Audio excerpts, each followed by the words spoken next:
Malone is dead, Ghost is in jail, and Greg is no longer breathing. And hold on a sec, I gotta go get my sweater. It all starts with Greg waiting for Louise under the bridge. Suddenly gets a call saying that Louise is dead. So he drives all the way there to the investigation and gets the recorder out of his jacket right before they search him. While that's happening, James St. Patrick's basically calling Angela, wondering what the hell's going on. Angela says she'll handle it. Until then, you can trust me. Ghost, of course, doesn't, because he knows something is up, because all of a sudden he hears Louise is dead. When Greg's in the office, he makes a call to the people in Mexico looking for the agent that Mike referred him to meet up with Lobos. As that was happening, one of the DA people come in, questioning him about him putting him in Louise in witness protection, and because of this got him killed, and wants to know more answers. Basically saying you better have something or it's your ass. So he leaves, and Greg basically then goes to the other guy's house with the recorder, and he finds all the evidence that he can use against James St. Patrick, Tommy, and Angela, because he's still trying to set up Angela. James St. Patrick and Proctor are talking, and Proctor is telling them about the recording, how it could affect him. And James is like, I know, but I need to make sure I'm not on the recording.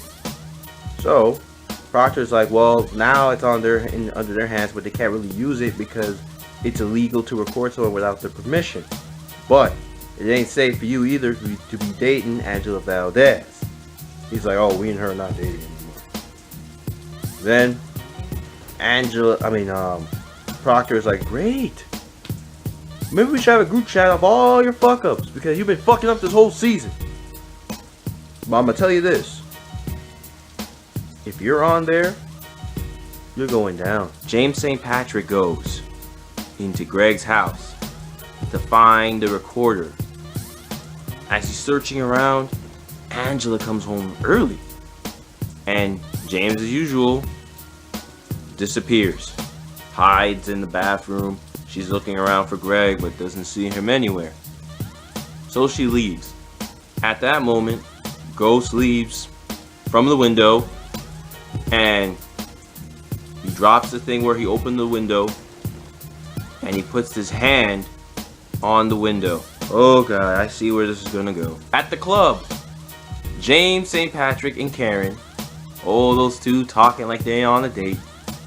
Karen be like, yo, I can't believe those douchebags. I thought they were clean people. And James is like, oh, they weren't clean. I knew they were right. But you can trust me. And they agree to open 3 more clubs and one in Dubai in the future. As Tommy met up with Malone, Malone told the guard to leave and tell him to go play with his little boys.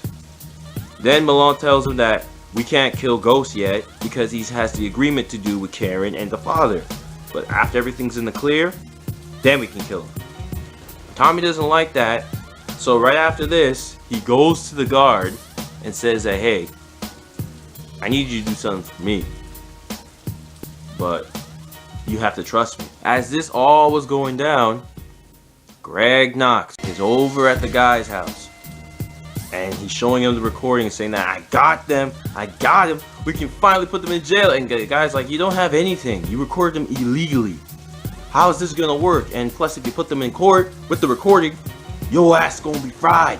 So Greg knows, but he's gonna get one of them to flip. So when James was heading to the club, James gets pulled over. He got pulled over by Greg. Greg starts interrogating him, saying that, oh, I got you now, and saying that I know who you are and everything, and that you're with Angela. Then I got her back. She let me in. Yep, she let me in. And now, all you gotta do is protect yourself, because everything you have going is on the line. James protects Angela and protects himself. After the whole interrogation, Greg calls Mike and says, hey, we need to talk about the link, the missing link. And as this was going on, James finally meets Tommy at the warehouse. Tommy wonders why he's late. James is like, well, you know, driving while black.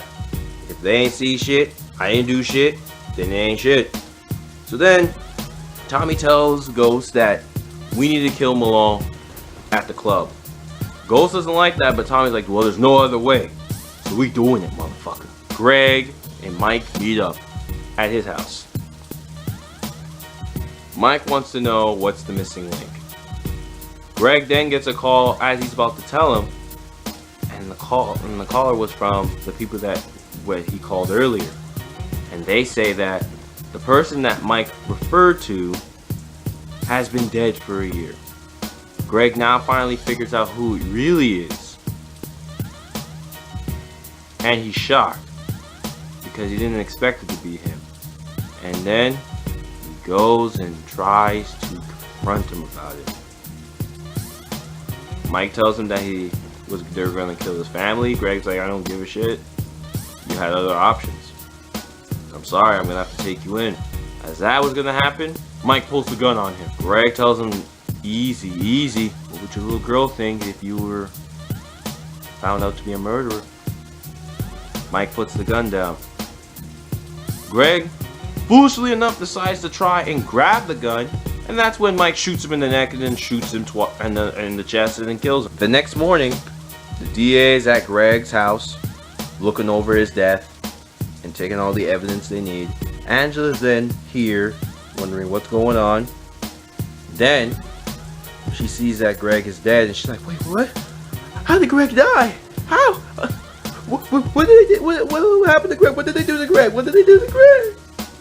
All worried, like he was the love of her life. It's like bullshit. Just last week you were getting dicked down by James St. Patrick, giving them lucky charms, and now you care about Greg. You didn't care about him before, and now you don't care about him now.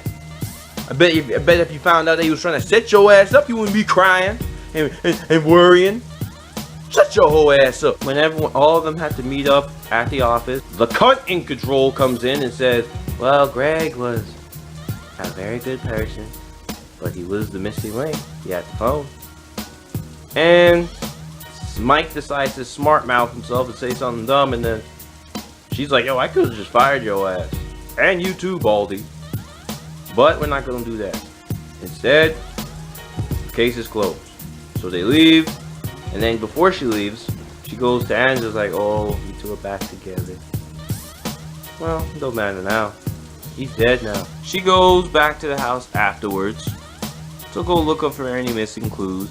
And then, as she goes outside to the window, she checks the window and sees there's fingerprints. And then she goes back to her office and finds out who it was. It was James St. Patrick. Ghost and Tasha are then talking, and Ghost accidentally mutters Holly while talking about the whole situation that's been going on. And Tasha's like, what do you mean? Holly? What do you mean you helped Tommy with Holly? Ghost is like, oh, nothing. He goes, calls Raina to look for the shoes, and Tasha's like, wait, what's going on here? She's starting to wonder if something happened to Holly. So then Tasha confronts Tommy, told Tasha that I have a plan to get rid of Malone once and for all. Ghost is not going to be harmed. And then Tasha's like, yeah, but he's bothering my kids. I have to protect him. Tommy's like, I know. And this is all going to end. What did you do with Holly? Tommy's like, Holly? Nothing. Carry out with the mission. So then good old Tyreek hanging out with Slim Shady. Slim Shady tells him, hey, I want you to deliver that package to Ray Ray. Tyreek foolishly accepts, as usual. And then, as he gives him the package, they arrest his ass. Put him in the police car, where you see Jukebox about to sentence his ass, saying that, hey, if you don't tell us who did it, you're going to be spending time in juke until you're 18. Tyreek decides not to talk. And at that moment, Kanan comes in, aka Slim Shady, and Slim is laughing along with the jukebox and them saying, we got you, we were just testing you. And Tyreek's all like, yeah, laughing like he's like, oh yeah, I'm a hustler. Like, Tyreek, go to school. Compare the Ghost, you're Casper. Tyreek and his new gang afterwards are hanging at Kanan's house, and Jukebox asks him, so, where are you from? Tyreek says, the city. And at our house, we have an elevator. And Jukebox like, an elevator? Goes to talk to Kanan like, yo, we need to rob his ass. Let's rob his ass. Kanan's like, no, man, we're gonna break in. I wanna hurt him. He's like, yeah, we can hurt him from the pocket and the heart. So then, afterwards, Jukebox puts something in the lean and fucks Tyreek up. Tyreek all like, oh, this lean was great. Passes out. And then, 50 Cent comes in, takes his shirt off, sits down next to him, puts his arm to the side, and they take a picture. And Kanan sends it to Tasha. They got your retarded son, and they want money now. So then James meets up with Angela at a coffee shop. James tells her that everything's going to be under control, and Angela doesn't even know what to say anymore. At this point, she's been lied to, manipulated, and now thinks that he killed Greg. She doesn't tell him that, but she tells him that the case is closed now and that now we can go on with our lives. And James is like, oh, but you love me though. You love me, I know that. We can be together. And Angela's like, no. Goodbye, James. Leaves. Then, big plan happens. At the night, James St. Patrick is at the club celebrating his glory. And then afterwards, he signs the contract. Malone goes to talk to him. Says, I have you now. And James is like, no, I have you now. And then all the other guys are there. They have the gun pointed up to them. And even the girl too, because remember the girl from episode 7? Yeah, Tasha was at the club too. And she put the gun to her as well. And now James is like, what are you going to do now? All your guards are set up. And if you do one thing, they all die. Come outside. And then Ghost brings him outside, and Tommy's waiting him. He's like, about time, motherfucker. And Malone's like, really, you're really after everything, you're gonna set me up. And Tommy's like, just get in the car. So they drive to another warehouse. They walk him, and then they all yell at his ass, shoot him in the face. And now Malone is dead. As everything was perfect, everything was going well, Angela comes into the club. James thinking, hey, I'm about to win Angela back. Kisses her and says, I got everything. Everything is here. I signed. I got a few more clubs. The father was talking about opening the club in Dubai. I made it. Dream. And then Angela's like, yeah. And Ghost is like, yo, well, we can be together. And she's like, we can't. You're under arrest for the murder of Greg Knox. And he's like, what? What do you mean? What are you doing? You have a right. And she says the amendments. Ghost is shocked. He's like, not my night. What? And he didn't know what to say because he's shocked. And he gets taken away. Karen, Dre, and the father see this. The father's just fed up with it. Karen's shocked. Dre's like, oh shit. And Ghost is taken away. And that's it. Will James St. Patrick get out of prison? Will Tommy run the drug game better than Ghost? Will Tyreek ever have sense? Will Kanan Jukebox carry out the plan and get the money from Tasha? Will Tasha even find out about Kanan being alive? Find out next time on Power Season 4, Episode 1. But guess who's not gonna be there? You. What? You penguin head looking motherfucker. You think you're gonna clip me? Without me, there's no review. I'm sorry, man. But I'm gonna have to run things from here. I don't think so, nigga. Bye.